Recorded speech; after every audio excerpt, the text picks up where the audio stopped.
Governors, thank you so much for doing this.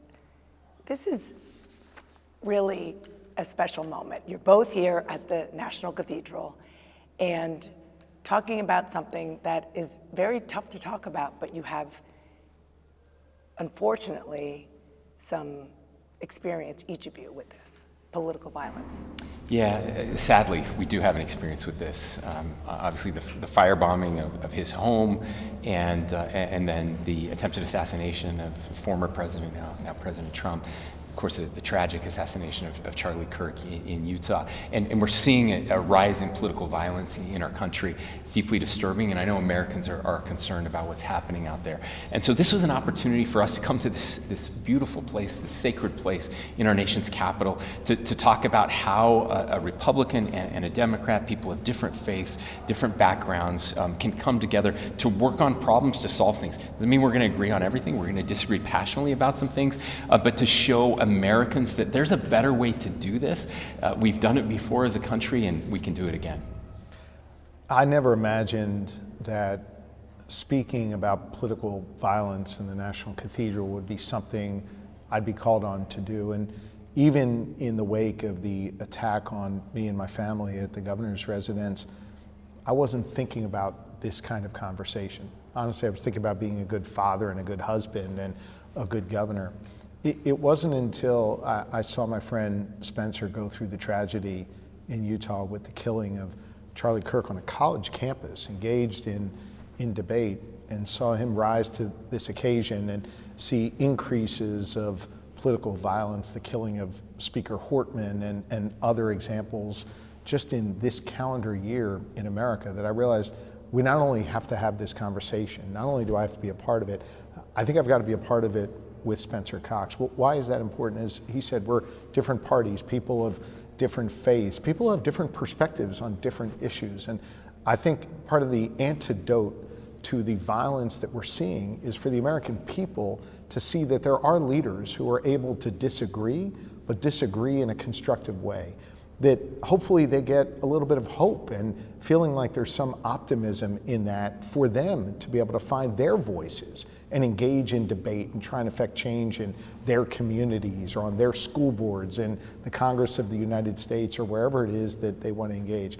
Hopefully they can see this conversation we're having and be inspired to take down the rhetoric and take up the engagement in our democracy. I mean, that would be amazing. Speaking of voices, sorry about mine, it's going, but as we speak in your home state of Pennsylvania, President Trump is having a rally. He's talking about affordability, but he's also doing, talking about other things. He just randomly talked about Ilhan Omar, talked about the turban on her head, said we should just get her out, and then there was a chant in the crowd, send her back, send her back. So while you all are trying hard to lower the temperature, lower the rhetoric, you have somebody with the biggest, loudest megaphone saying things like that in your party. Yeah, sure. Look, I disagree with Congresswoman Omar.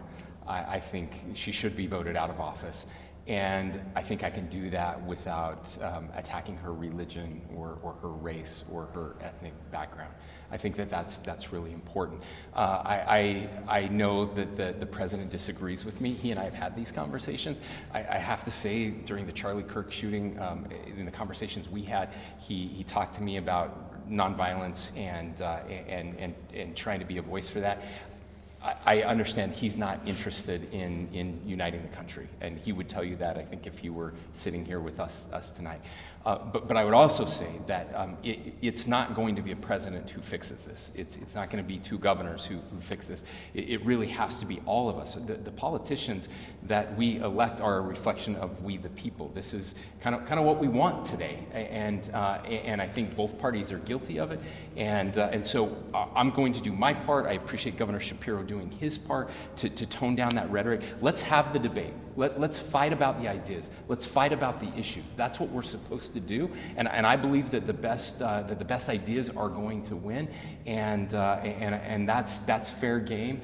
But I truly don't like the personalization of these attacks. I think leaders have a responsibility to speak and act with moral clarity. That's true of governors, and I think Spencer Cox meets that mark. I try to meet it, and I think it's a responsibility that falls on the President of the United States as well.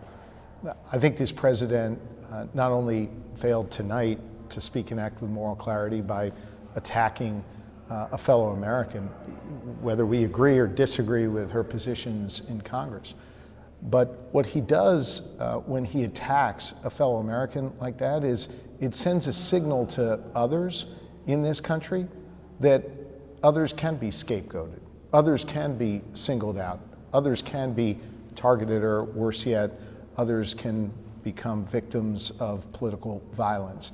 I think the president has a responsibility here, as do, and I agree with Spencer, as do all Americans, to try and lift up the rhetoric and tamp down the hate.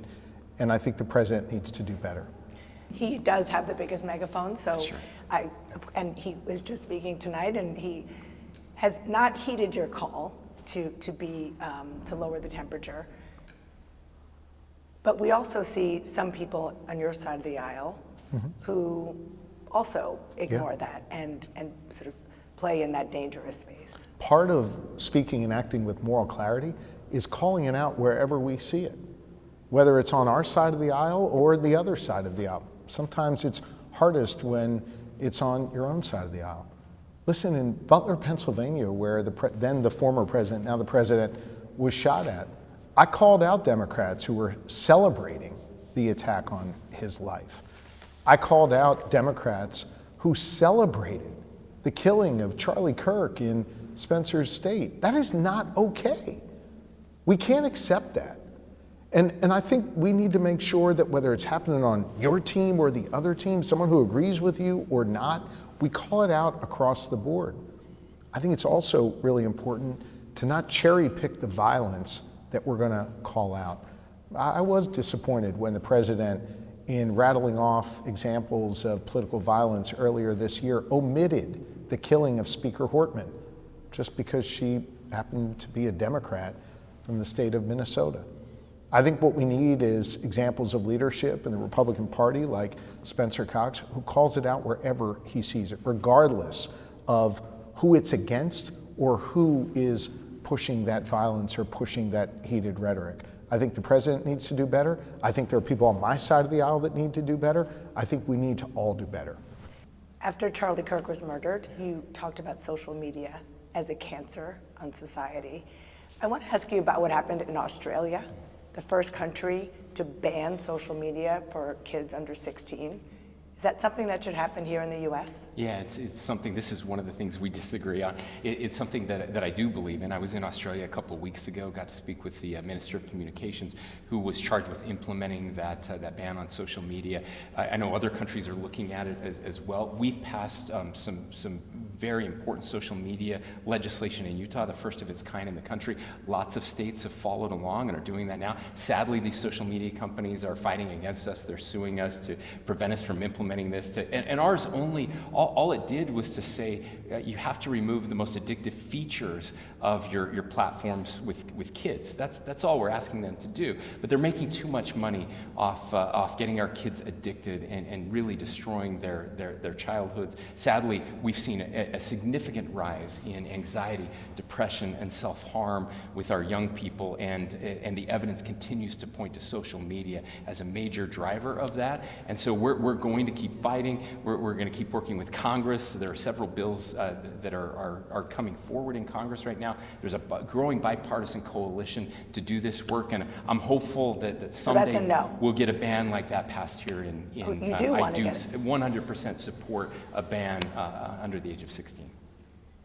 Look, I think there is no question that social media creates many challenges in our society. And by the way, you don't need to be a governor to know that. I'm a father of 4, and I see it with our 4 children. In my prior life, prior to serving as governor, I was the Attorney General of Pennsylvania and sued many of the social media companies because of their practices, particularly their practices as it relates to children.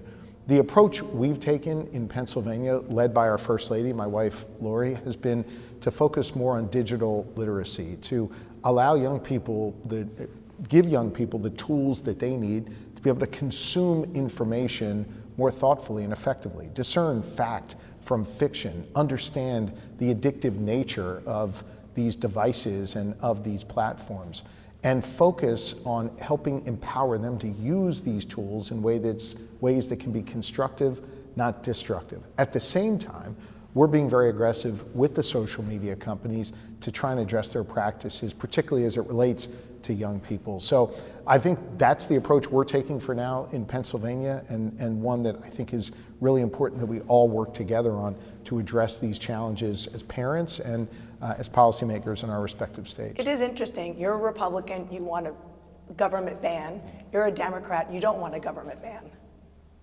I mean, I don't know that any of those traditional lines sort of matter anymore, but look, I think this is a great example of what we need more of in this country.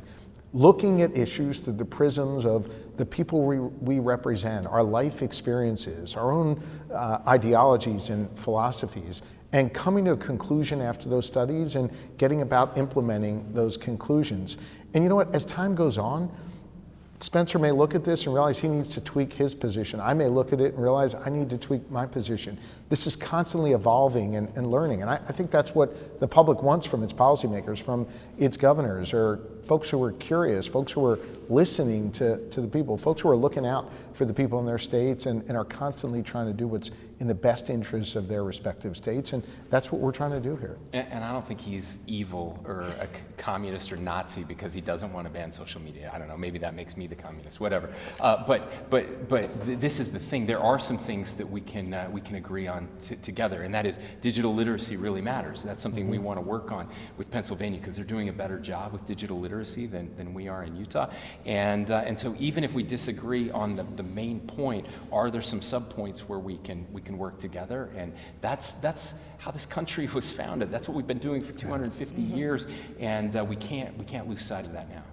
I want to turn to an issue that matters to every single American, well, most Americans, and that is the cost of living, of affordability, which the president in your state tonight said that he still thinks the word is a hoax, but he also argues that prices are going down. Democrats are running on this issue, and just in the last couple of elections this year, this off year, are winning.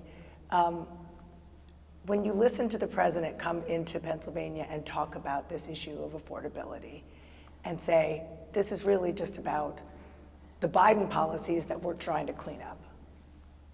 I mean, he's clearly not listening to the good people of Pennsylvania. On the president's watch, just over the last 8 months, you've seen the average grocery bill go up 18%. The price of beef is up 20%. The price of orange juice is about 17, 18%.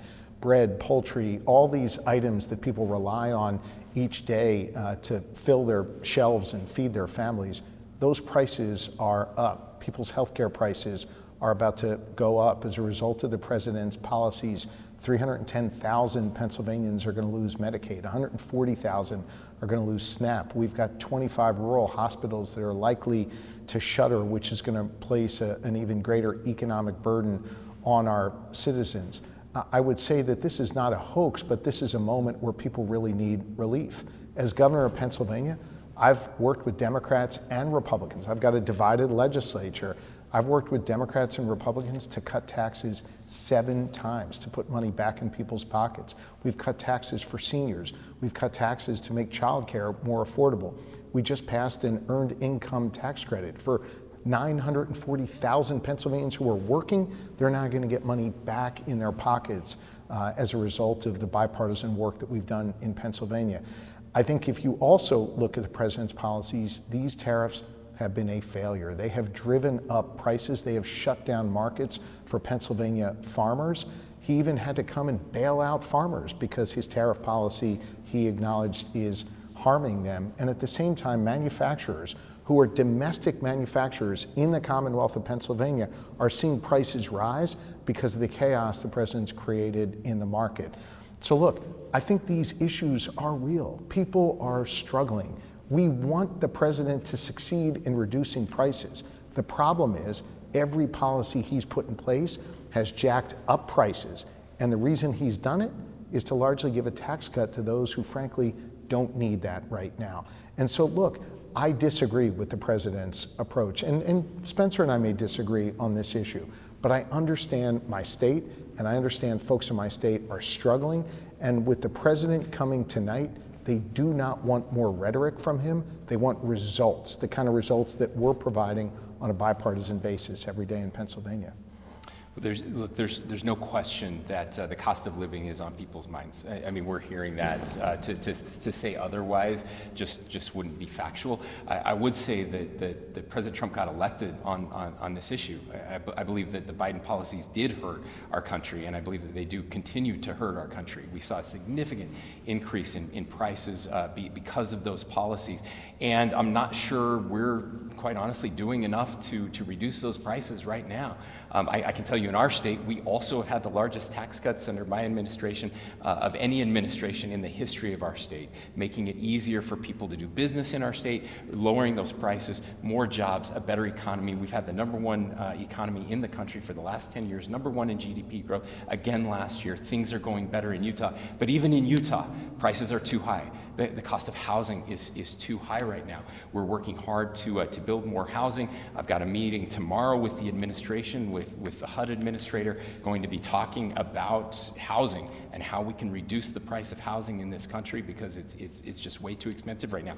Energy is driving up the cost of everything.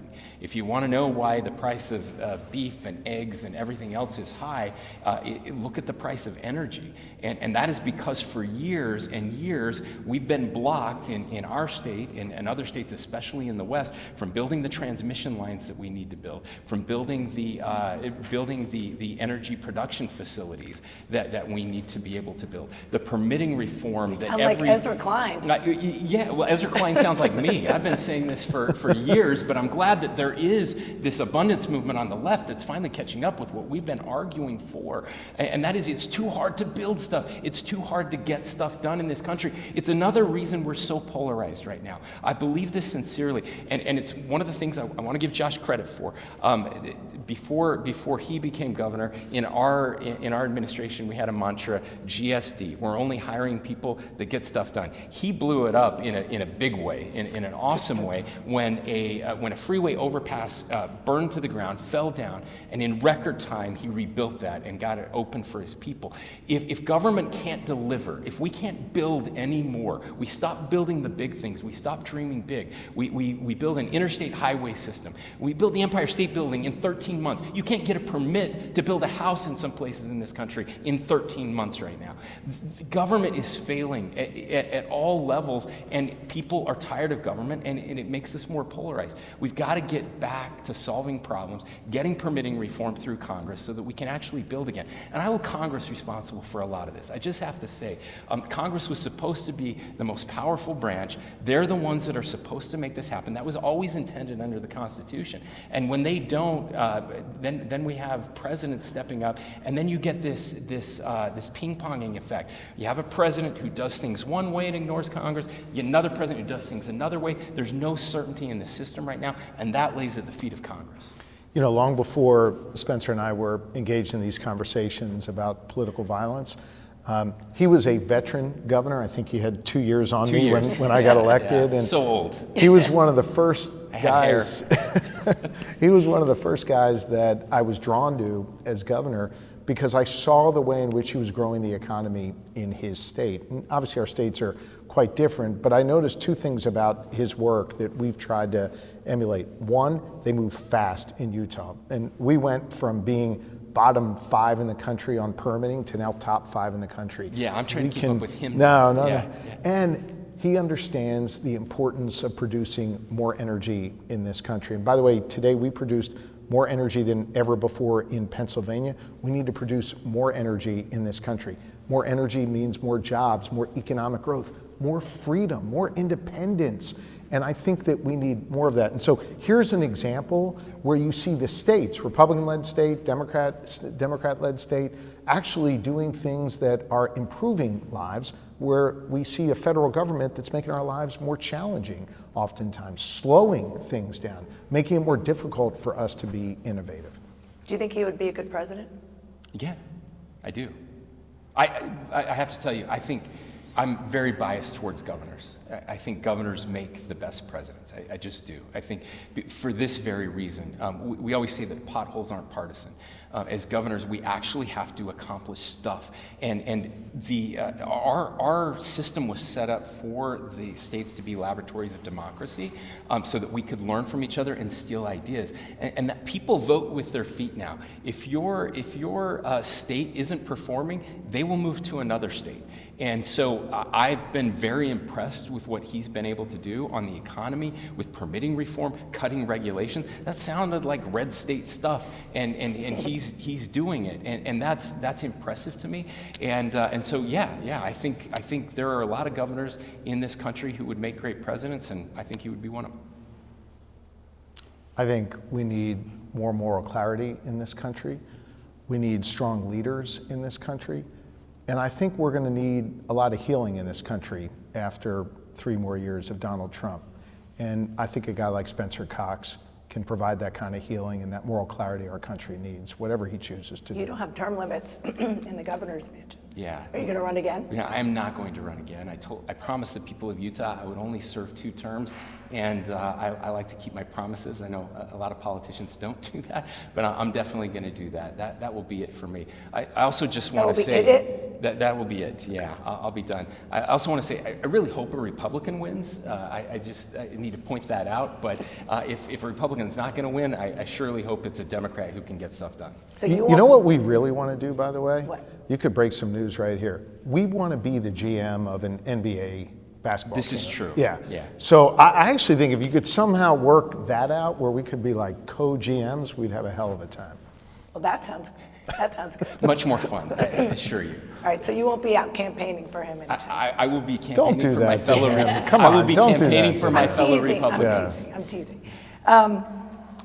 So I do want to ask about your faith.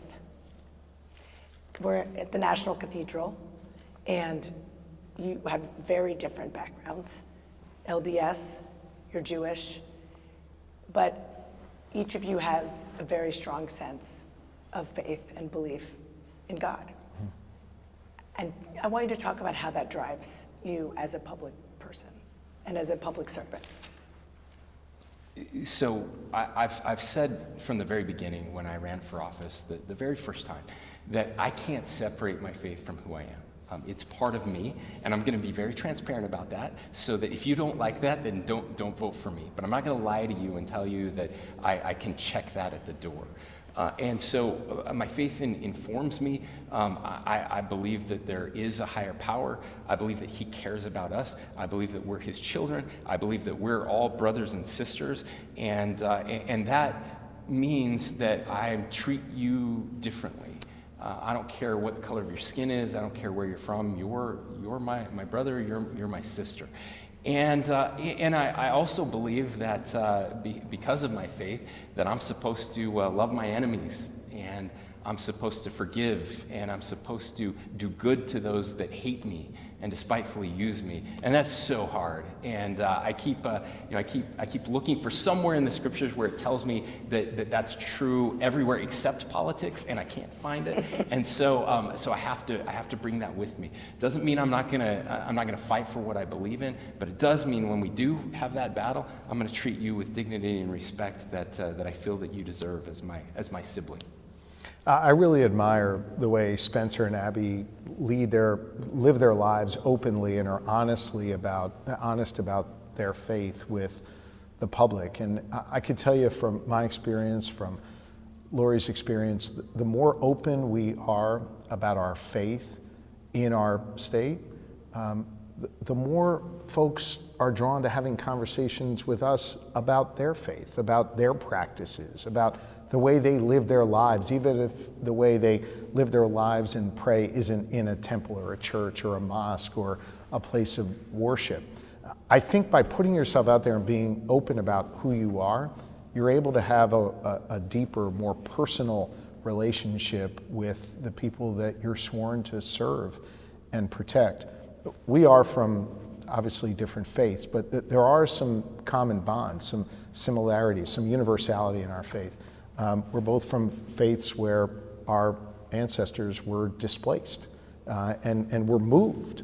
We're both from faiths where we can draw from different parts of our respective scriptures, but they teach us a similar lesson that we have to go serve others and do good for others. And I think as you understand that more, you realize that there is a universality throughout all faiths.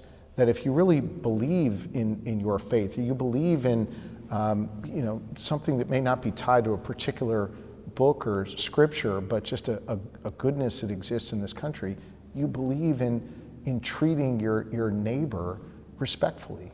You believe in serving others. You believe in, clothing the naked and feeding the hungry and housing the homeless. These are universal messages.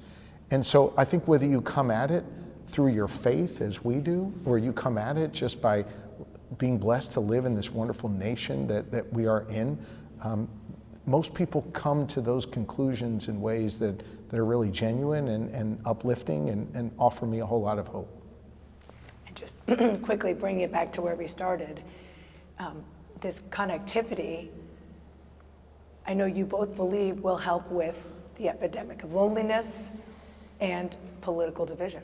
Yeah, look, it's we as some other very smart people, wise people have said, we all have a God-shaped hole in our heart. And whatever that looks like, it has to be filled with something and filled with connection. And if you're not finding that in a place of worship, that's okay. There are other places to find that, but you need to find that thing. And we are wired for that connection. And so it gives us an opportunity to be with people, not the fake connections, the digital connections on our phone that again aren't real, but in ways that make us whole. I think we make a mistake when we tell our kids they need to go out and change the world. I've given those commencement speeches. I think we need to start telling them to go out and change their neighborhood. We are going to fix what's wrong in our country, not by again, changing the world, but one community at a time. It is about serving your neighbor. You can't serve your neighbor if you don't know who they are. And so whatever that looks like, if it's in a congregation, getting to know people who are different than you, if it's in a service organization in your neighborhood, figuring out a way to give back and strengthen your community will solve all that's broken. It'll fix the political violence, the dangerous rhetoric. It'll get us back to getting things done, and it'll make us less crazy. I mean, literally, the anxiety that we feel, the lack of power that we've given up as we watch the world spinning out of control around us, it gives you a sense of purpose, a sense of belonging, and a sense of unity. And that's what people need now more than ever. And that sense of citizen participation, you don't have to come at that through your faith or through a teaching from God. That is the American story. I'm privileged to serve as the 48th governor of Pennsylvania. And when I sit behind my desk in my office, there are portraits of those who came before me, including Ben Franklin, who famously said after leaving Independence Hall at the birth of this new nation, when a woman stopped him on the cobblestone streets of Philadelphia and said, "Mr. Franklin, what do we have here, a monarchy or a republic?" And Franklin looked at her and said, "A republic, if you can keep it." Our founders understood that the work was going to continue. Our founders understood that it was going to be citizens needing to do this work to advance the causes over generations. And so whether you're finding that drive for civic engagement and helping your neighbor, your neighborhoods, as Spencer said, from a Bible or from the founding of this country, find it and exercise that power that each and every American has, because we need it now more than ever. Thank you both. Really appreciate it. Thank you.